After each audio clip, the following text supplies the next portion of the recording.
There are phone numbers that feel like they were never meant to be called. Numbers that exist for reasons nobody can explain.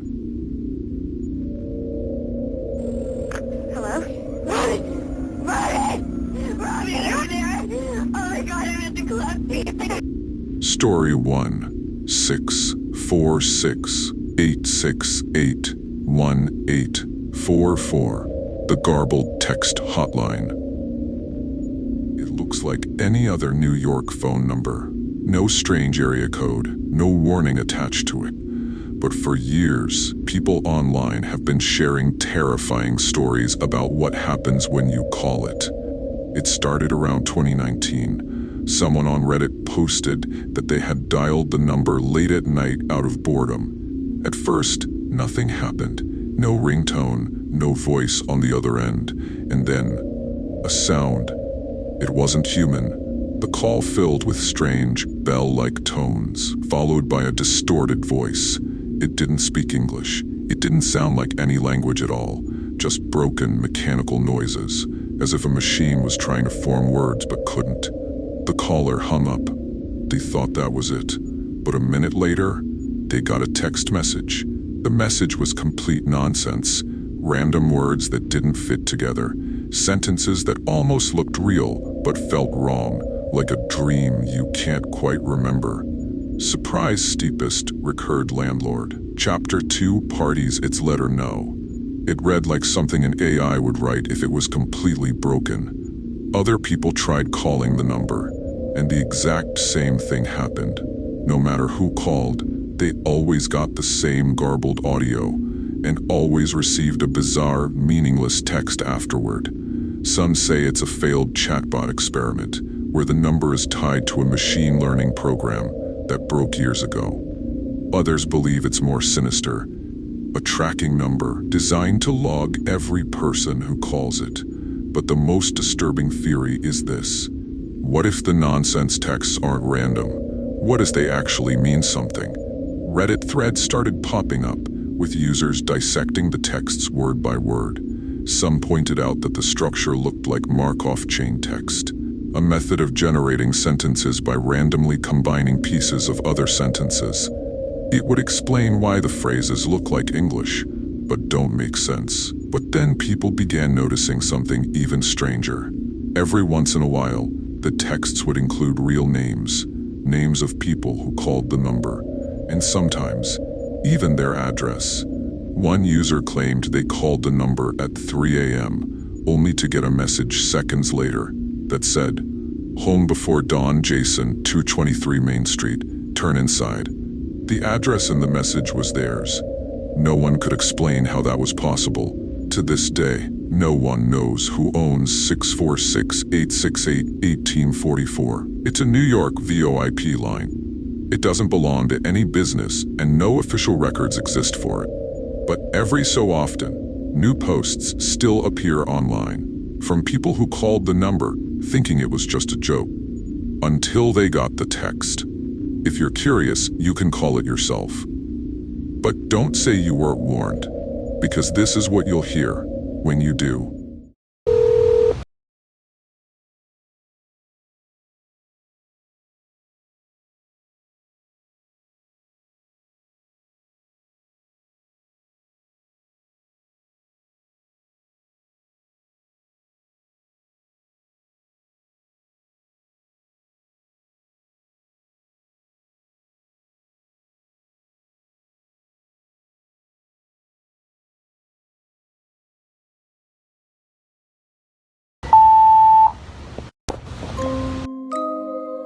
Story 2-801-820-0263, the cursed voicemail.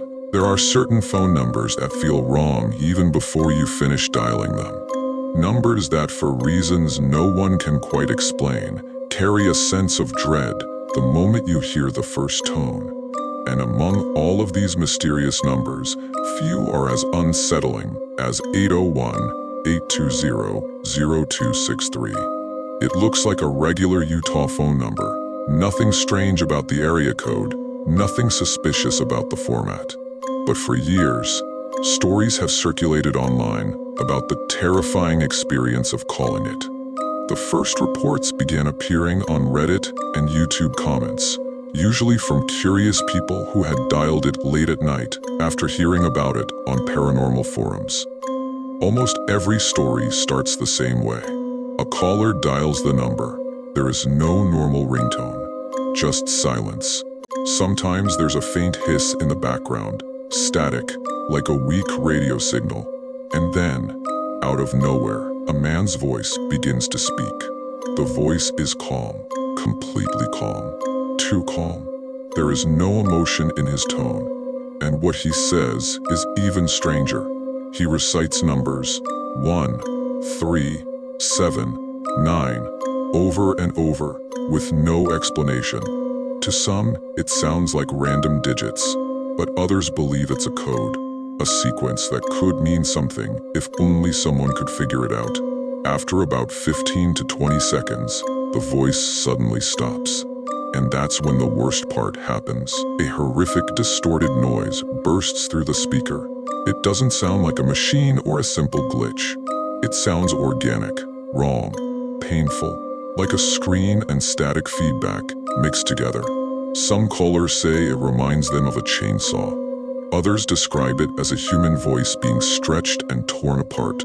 The noise is so loud and disturbing that most people immediately hang up. But the story doesn't always end there.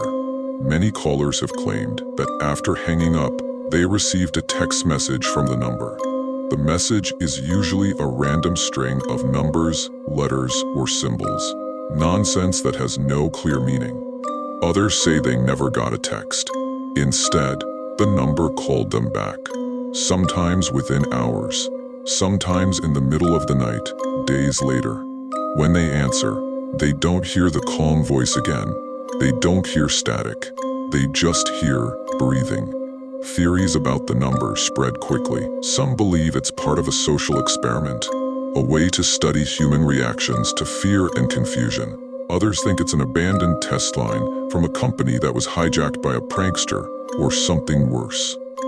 But the creepiest theory, that the voice isn't random at all, that every digit recited is part of a log of your call, your time, your location, your identity.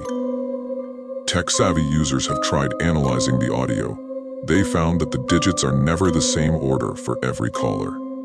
It's as if the voice is changing the numbers for each person.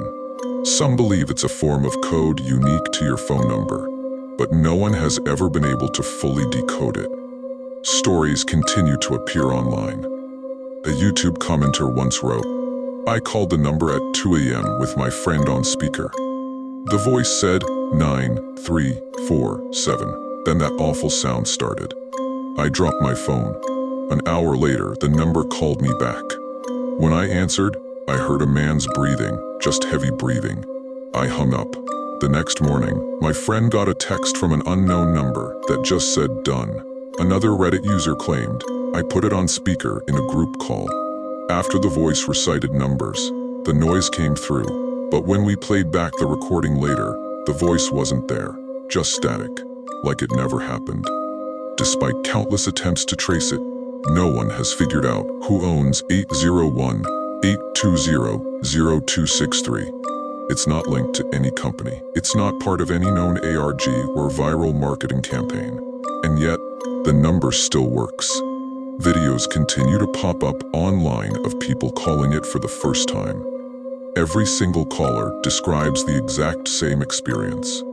The calm voice reciting numbers, the horrifying noise that follows, and sometimes the call back that no one can explain.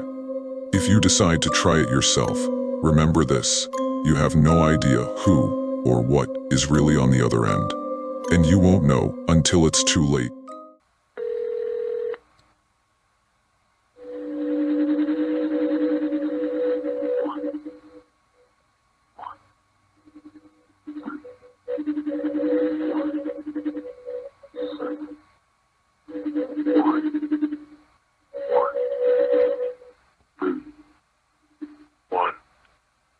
Seven.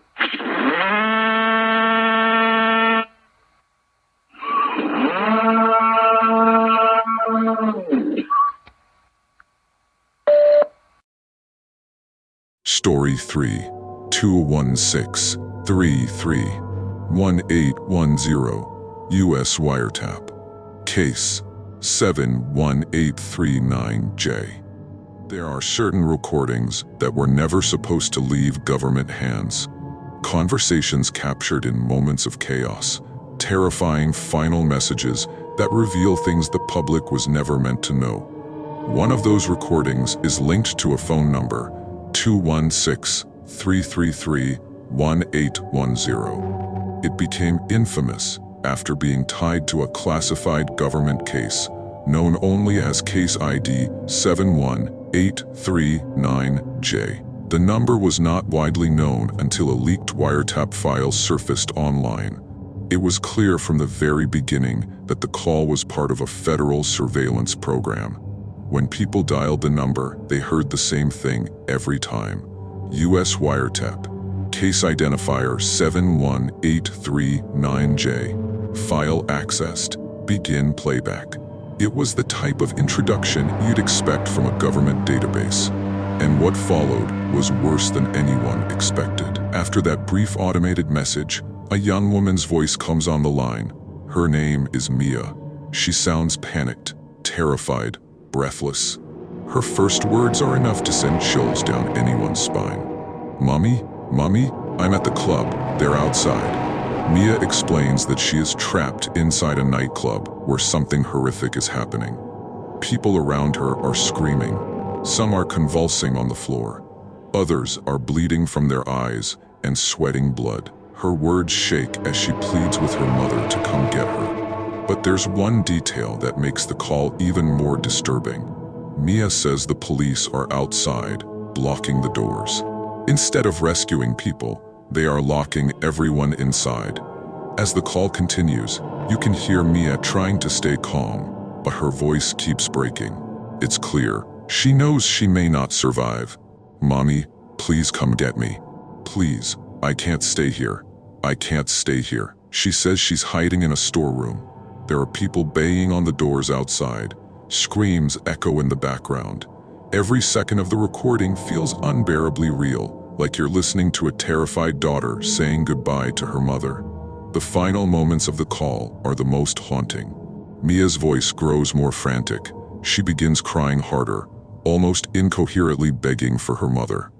And then, the call cuts off. Just like that, no sound, no explanation, nothing. The government has never released any official information about Case 71839J. There's no public record of Mia, no reports about the incident at the nightclub. Theories about the call have spread for years. Some believe it was part of a covert government operation gone wrong, a botched experiment or test that killed everyone inside. Others think Mia may have been a witness to something that wasn't supposed to get out, and the call was never meant to be heard outside of government archives. The leaked wiretap is the only evidence that this case ever existed, and the fact that the recording once played automatically when calling 216-333-1810 only makes it more chilling. Anyone who dialed that number could hear Mia's voice, her pleas for help, and her final moments. To this day, there is no official explanation. No one knows who leaked the wiretap. No one knows why the case ID appears on the file. The number itself has been disconnected, but the recording has been preserved. And every time someone hears it for the first time, it feels less like a story and more like an accidental peek into a nightmare the government tried to erase. Those who have listened to it describe the same feeling, like you're hearing something you were never meant to hear. Not an urban legend, not a hoax, a real surveillance call. Mia's voice is too real, her terror too raw, to dismiss as fake. And the abrupt ending makes it sound like someone stopped her from speaking. What really happened to Mia? Was she killed that night inside the club? Was she silenced after making the call? Nobody knows, but what's certain is that this call happened. It was captured, it was archived, and for a short time, the government's own wiretap system let anyone hear it for themselves. Even now, the recording remains one of the most chilling pieces of leaked evidence ever found online. Because when you listen to it, it doesn't feel like fiction. It feels like you're eavesdropping on a terrified young woman's last moments alive. Hello? Robin! Robin! Robin, over there! Oh my god, I'm at the club! Mia, get me out of here! I'm gonna die! Mia! Oh my god, I'm gonna die! No! Mia, what's going on? They killed Joyce. I locked myself in the stock room. But now I can't get out and everybody's got it. What's going on? Mia! This guy, he came into the club really freaked out, and we didn't even see the knife. And his shirt was soaked red, and John said, holy shit, you need a doctor. And the guy he was sweating, blood, and screaming, and he wouldn't stop until somebody killed him with a beer bottle. Okay, wait, hang on, I'm gonna call the cops. I'm gonna call the cops right now, okay? No, the cops are already here. They're the ones that locked us in.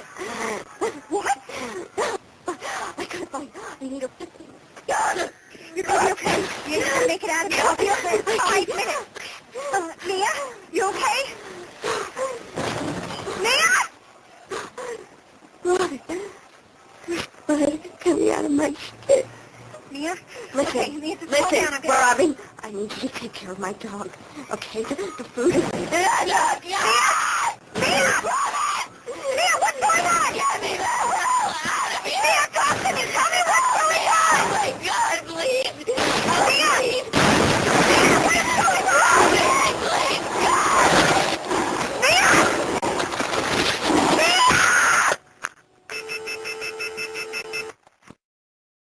Story 4. 408-634-2806. The Red Room Curse.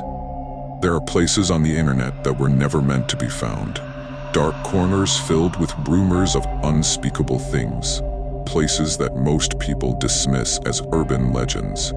But some of those legends have a way of bleeding you into the real world. And one of the most chilling examples is a phone number. 408-634-2806.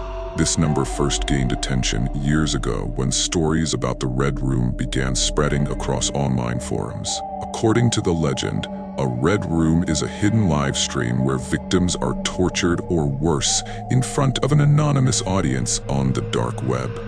For most people, it sounded too far-fetched to be real. But then, people started talking about a phone number that seemed connected to it. That number was 408-634-2806. Those who called the number described the same terrifying experience. The call connects immediately. At first, there's just silence. Then a faint, distorted sound begins to play. Sometimes it's a glitchy melody. Sometimes it's a man's voice muttering words that don't quite make sense. And occasionally, callers have reported hearing the phrase, "All's well that ends well," before the line abruptly cuts. But the most disturbing part, some people who called the number claimed that hours later they received strange texts, short messages with no context, a single word, a series of random letters, a link that looked suspicious, but most were too afraid to click. In online threads, people began piecing together patterns. The number seemed to log every call, as if keeping track of who had dialed it. One Reddit user shared a story that still circulates today. I called 408-634-2806 on speakerphone with 2 friends. We heard a weird melody and then a man say, "All's well that ends well." We hung up. An hour later, my friend got a text from a random number. It just said "now." We blocked it immediately. Others claim that after calling the number, their phones started acting strangely, battery draining faster than usual, notifications appearing that they didn't click, even cameras turning on for no reason. Theories about the number spread fast. Some believed it was part of a dark web recruitment system, that people who called were being marked and watched. Others thought it was tied to a real Red Room live stream, and calling the number was a way of proving you were willing to participate. A few even believed the number was an invitation to something far worse. People tried tracing the number, It turned out to be registered as a VoIP line, making it almost impossible to know who owned it or where it was really located. But one detail stood out. The number's outgoing call logs showed activity even when no one was calling it, as if someone on the other end was dialing out. Stories of callbacks became common, sometimes hours after the first call, sometimes days later. The callbacks were always silent, no voice, no static, just a long, empty connection before the line would disconnect. One YouTube user posted a chilling account. I called the number and left my phone on speaker. The call lasted about 30 seconds. Later that night, at 3 a.m., my phone started ringing. It was an unknown number. I answered, but all I heard was faint breathing. I hung up. My phone rang again a minute later. This time, I didn't answer. The number became so infamous that it earned the nickname, the Red Room Curse. People claimed that anyone who called it was effectively inviting danger into their lives. Even skeptics admitted that the audio was unnerving. The distorted melody, the strange phrases, the unexplained callbacks. To this day, no one knows who controls the number. It has never been officially linked to any company or organization. It simply exists, a doorway to something unknown, waiting for the curious and the reckless to pick up the phone. And while most who called walked away with nothing more than a creepy story, others swear their lives changed after dialing. Random calls, texts from numbers they didn't recognize, the unsettling feeling of being watched. If you're thinking about trying it for yourself, remember this. Once you call, there's no way to take it back. And if you get a call back later, you might not want to answer.